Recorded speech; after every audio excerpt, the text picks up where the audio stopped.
Welcome to the eighth episode of Earthwind Podcast, where we indulge in conversations with several environmental and social justice leaders from around the world.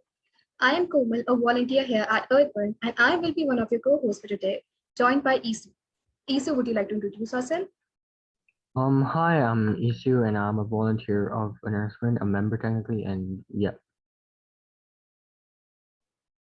Thank you so much for the introduction. So, today we have with us the founder of an organization which believes in the motto, Together we will save the world and have a good time doing it.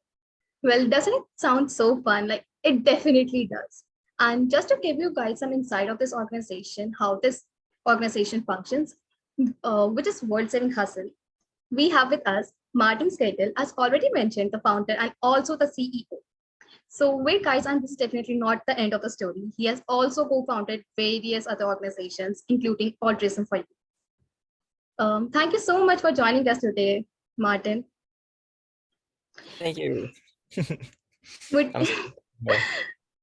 yeah, would you like to add more to your introduction, something that the speakers might not be aware of, or any fun fact about yourself? Yeah, well, I can just say, okay, like first and foremost, I'm really grateful for being here, and yeah, I am like always on the mission to trying to figure out like how can I best possible make the world a better place, and so far that's by volunteering. Like volunteering for over 15 different organizations, and after I did that, then I started my own two organizations. But yeah, a good introduction, so thank you. Yeah, that's so great. 15 organizations, like you have volunteered with 15 organizations. Now you have started with your own organization. And so, like, I wanted to know, like, whenever we start with an organization, we either identify a problem that we want to address, or maybe by just our own personal experiences. So, what was that something like an incident that motivated you to start World Saving Hustle? Yeah, so when I was volunteering for a lot of the other organizations and so on, or maybe I should have taken way back to before that. So okay, if you want to have like one incident or like one happening of when stuff happened and so on, then we have to go back to when I was like 12 years old, actually. So in seventh grade, because in seventh grade I learned about like World War II and so on, and I learned about how human beings are like discriminating and like like torturing and like killing people and so on, just based on their religion, color, or yeah, like where they are from and so on. So that's what really like hit my heart really hard, and that was when I started the journey, kind of.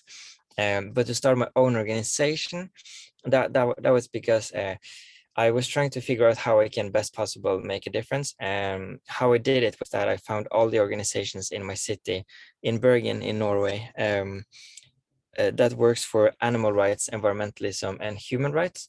And I asked them, like, what can I do to help you, and like, how can I learn what's like good for like how can I find my spot in like activism and so on. And after volunteering for a lot of organizations, then I figured out that I wanted to start an organization that is like kind of connecting the dots between environmentalism, animal rights, and human rights. um yeah. Okay, so that's a really great answer. It was really inspiring for me. So diving deeper, can you elaborate more on what work you and your team does through World Saving Hustle, like the missions and divisions? Yeah. Okay. So we're mainly based in Norway, but we also have like we have a national chapter in India, which is not that active now due to COVID and so on. And we're starting up in Egypt, and then we've had like multiple other places in like USA and so on. But yeah, and now we have one in France, which is pretty active. So mostly in Norway, but then we are trying to expand like slowly. And what specifically we are doing is that we are um, like we are creating our own events within environmentalism, animal rights, and human rights and so on, which, for example, ocean cleanups is something we have a lot of. And then we do like a lot of street activism for animal rights and so on. Every Sunday we have something called a weekly activism call, which will happen today when we're playing this podcast actually. And like that's because we don't just want to do action, like be out in the streets or like do activism. We also really want to get like good knowledge out to our volunteers and to people in general and so on. So that's why every Sunday we have that weekly activism call, which is on Zoom, free for everybody. Mostly speakers from Norway, but sometimes international speakers. We have also done some political work with like getting the regions in Norway to declare climate crisis and so on. So that's something we do. But what we're also a bit known for, because we're network organizations, is that we are helping other organizations in like arranging like helping them with their events and campaigns. That means, for example, if Amnesty or Human Rights Watch or Friends of the Earth or Greenpeace, or like if some other organization need help with their campaign, we would love to help them. What and that's actually like one of our main things we do. So if you see to other NGOs, it's typical that they're working on themselves, and that makes really sense, because like that's why they started that. That's why we have so many different organizations working with so many different things. But like I just want to make it really clear that like one of the main thing we do is helping other organizations. So if like somebody listening to this podcast and you need more people, you need help with whatever, like reach more people through social media, maybe you have a free online event, maybe you have a podcast like this which you want to be spread out more, then you can contact World Saving Hustle and we can see what we can do to help. We can't help all the time, but we really like taking like in like requests, and then we can see who we can help and who we can't, and blah blah blah. Yes, I hope that was an okay answer. Wow, that's Definitely, it yeah. was. Mhm. Yeah. So, I mean, like, I personally have been following World Saving Hustle for quite a long time now. And I know that you have an entire team dedicated to self-care, which is incredible. And I know like how important it is to look after oneself after doing something which may be physically or mentally exhausting. So what you like to do in your me time? um, so what I like to do in my me time, was that the question? Yes, yes. Oh, cool. Yeah. Um, good question. I like to work out a lot. Like I really love like the gym, but I also like go running and so on. I could also like to just um like take a face mask on, which is really fun. Like it's not many of my bros who does that, but I'm like, come on bro, like let's take a face mask. So yeah, but that's also like yeah, I don't know, like I think it's pretty chill. Longer showers, for example, also nice. um I hope I could say reading, but I haven't really read in a long time. But before, that was kind of what I did. But I have a book with me now on this road trip which I'm on. I'm on a road trip, by the way. I'm sitting in my car. But yeah. Um but yeah, and I think also just like being a little bit with family and so on. So like after I moved out and it's less family time, then to reconnect with family again. Listen to music. I think music is maybe number one actually. And before I did not watch Netflix or anything like that, but now I slowly do. I think it's the corona or something. But yeah, so yeah, that's something. That's so great. Like I can totally correlate with you because this is exactly what I do in my me time, especially Netflix. Like it all the time Netflix. And when you just said that face mask, and I know like how relaxing does it feel when you just put on a face mask and just sit and just chill. That's so like so relaxing. I agree. I agree. yeah, I also agree to that face mask thing because like sometimes I do it and it's really chilling.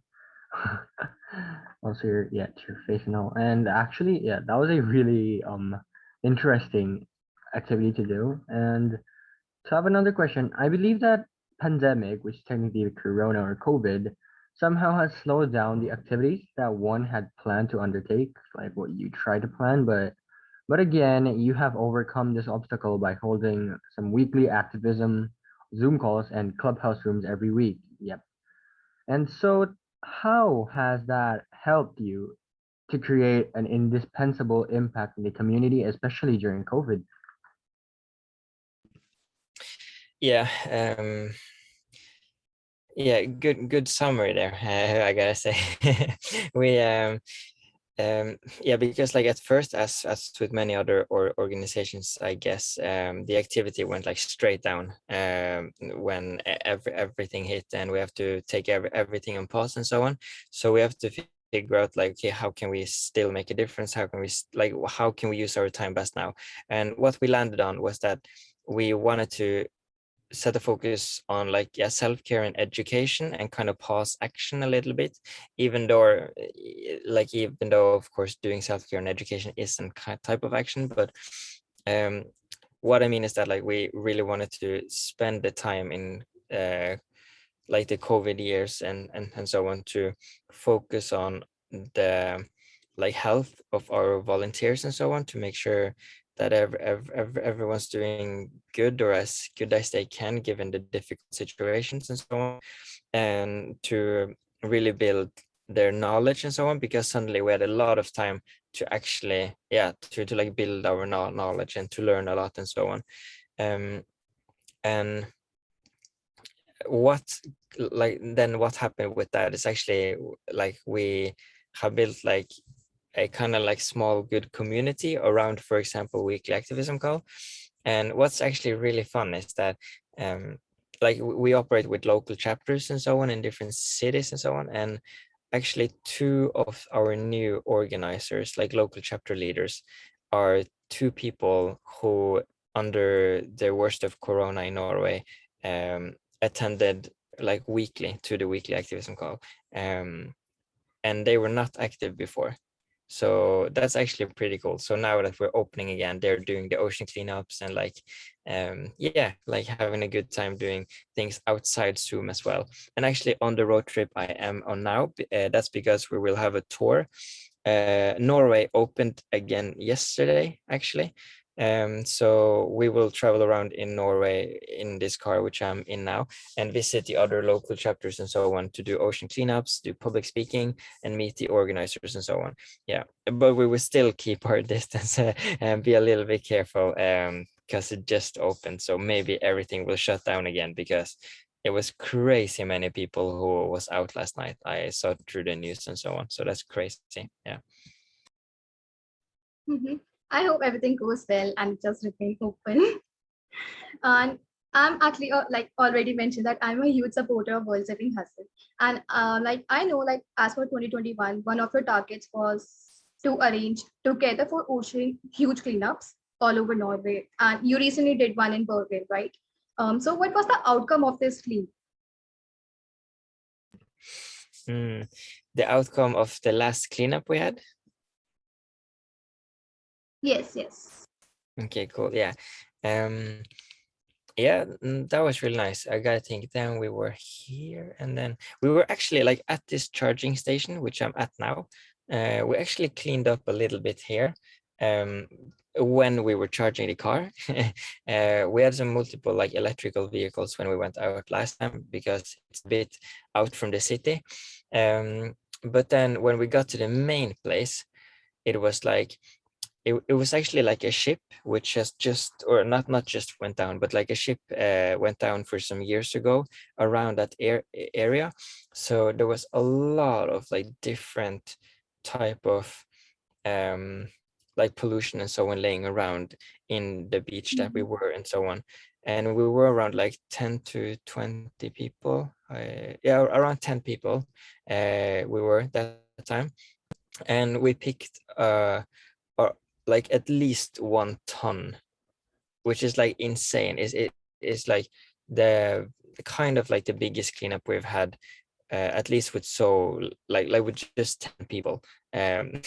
So but it was because it was a lot of heavy stuff and so on, but still a lot of plastic, like so much plastic. But also I'm not sure what it's called, but it's a type of metal that you use in the boats and so on, which is not good for the environment there. So we have to remove it, and it's still a lot more actually. So we're thinking about going back and so on. But because it was like especially polluted because there was a boat which just went down, we're also trying to figure out who is responsible for that, so they will clean it up and not we, the volunteers, will clean it up and so on. But yeah, but great outcome, I'd say. The ecosystem there is super grateful. Okay, so wow, okay, that was a great answer. I really love to hear that in Norway. How I wish I can be there someday.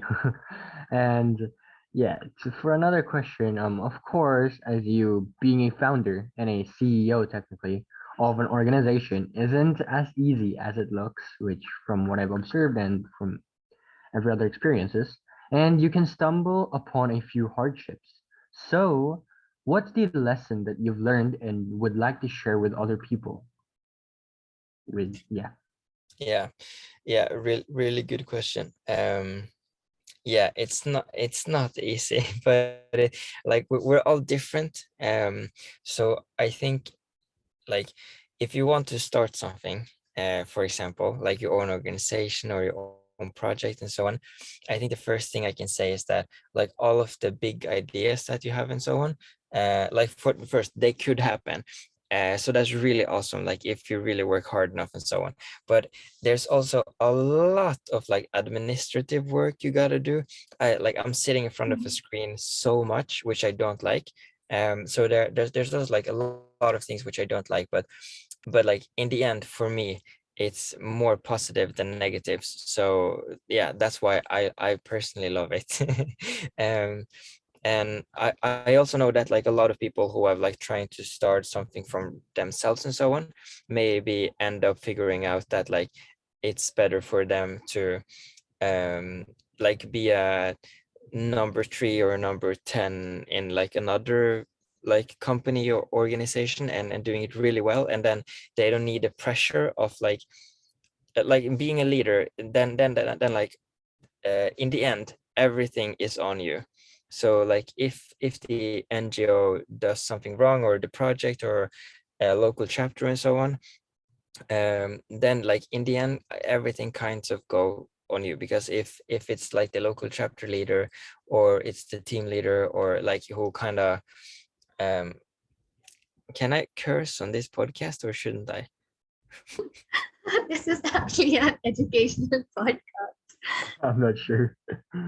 Yeah, I can maybe keep it clean. I can just say, um if yeah, if somebody else in the organization did something wrong, um then it could be that it's you as the leader who didn't like teach them well enough, and maybe you didn't like learn them what's like important and so on. So that's like one thing of it, which can be pretty hard. But at the same time, then it's important to not be too hard on yourself, because if somebody else does something really wrong, of course, then it's not like it's like seriously like 100% your fault, but it could be. So it just comes with a lot of responsibility, especially when it grows. Like now, for example, we have governmental funding and so on. And when we got that, I was like, oh my God, like that's so good. But then there's also so much more responsibility. So you really gotta have your like a clear head and so on. Um, and I feel with more responsibility and more missions you do, more projects and so on, self-care is like even more important, because you need to have a clear head in order to like think clear in difficult like in yeah in difficult times, and through conflict, for example, and also just like to be the best leader and to be the best friend for the other ones who are in the organizations and so on. um yeah, but if you do it like I love it, like I think it's amazing. but yeah, it's not easy, but yeah, I'm having fun at least. And okay, one short more thing.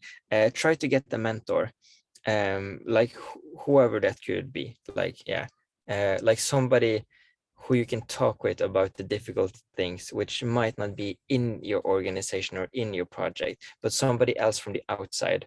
That can really work. Like me for example, I have mentors in effective altruism, which is both a mindset and an organization, and they offer free mentorships and so on, at least in Norway.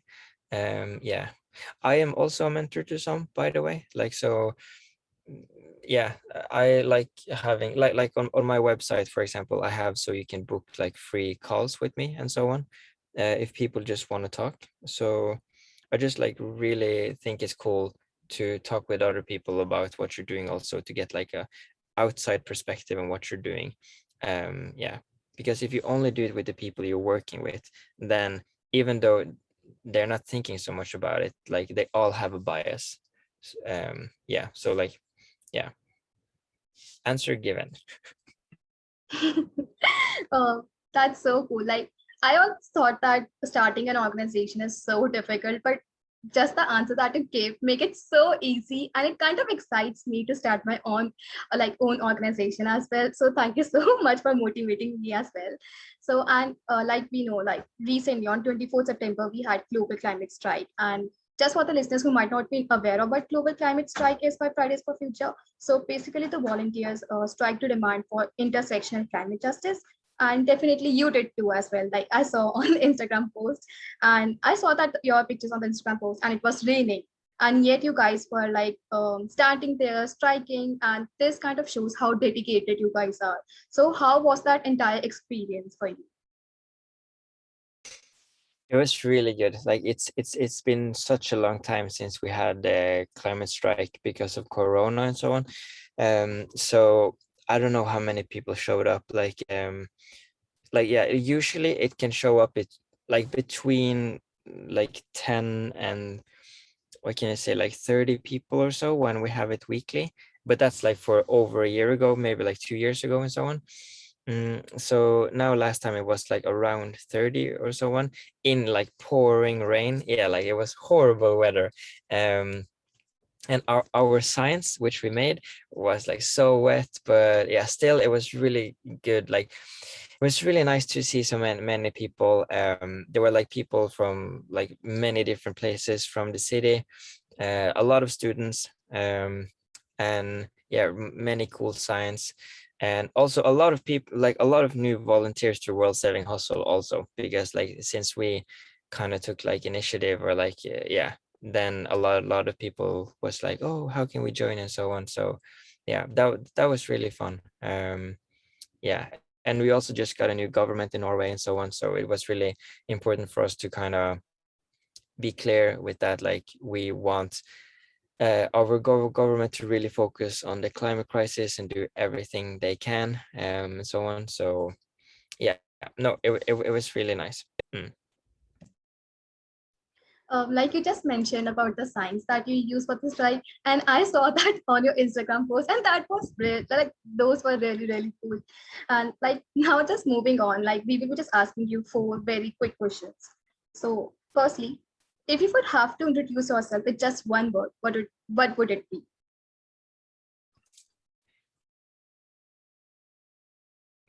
Altruist. Ah, got it. And what excites you more, beach cleanups or street activism? Street activism. Okay. What would you say to your younger self? Like any advice you have to give, what would it be? mm, I think I would actually just say you can actually do it, bro. Mhm. Yeah. Yeah. Yeah.